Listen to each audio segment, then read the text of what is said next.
So, Mike, give us a few high points about how news video is consumed on the web as opposed to broadcast. What people want to see, what they want to see, and how they're accessing it. So I think that people want to see. It's hard for us to differentiate. Do they want to see news video versus like stuff that we get from TV? We get a lot of footage from television. We get a lot of footage from our 900 affiliates across the country. We get a lot of footage from iReport. We do some original video ourselves.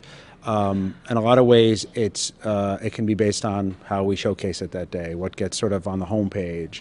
But people consume it. They'll consume Anderson Cooper video. They'll consume Piers Morgan video. They'll consume Joy Behar. They'll consume original video. They'll consume a video from an affiliate on a sort of small town mayor. It's what's the story. What's the headline? Are they intrigued by it? So there's no way of gauging exactly what are they looking for on a day-to-day basis. I think they sort of know they're going to get all that when they come to CNN. Okay, so tell us about the iPad. You're pretty jazzed about it. What does it mean? How significant is it?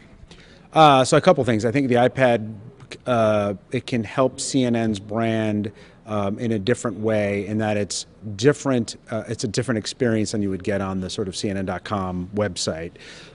It gives you a unique experience when you're watching video. The video player is beautiful, so that's really distinctive. You can watch live video. So right now, if you were sitting here on this day, February 1st, at this time, you'd be able to watch a live feed from Egypt TV on your iPad. I think the experience is good for the actual iPad, the medium itself, because you can sit on your couch, you can sit there, and you can sit in your lap, and it's a very comfortable experience. Is it a game changer? What are the implications for consumption or news making? I think that's it's definitely a game changer, that for the experience itself, the different kind of experience you can bring. I think for video consumption, we're still learning in terms of there's a sort of notion that people, because of the experience, the size of the video player, people will watch longer videos as opposed to what they would watch on their iPhones or their Blackberries. So that's something we're still exploring. We're still looking at the numbers to figure that out. But I think our notion is that we might be able to see a little bit of a longer viewing experience. And one last thing, in terms of news telling right now, the opportunity for web tools and the consumption of the iPad, what are the opportunities for video news in terms of the form that it takes and how that might evolve now? So you're talking about the execution of how we do it? Yeah.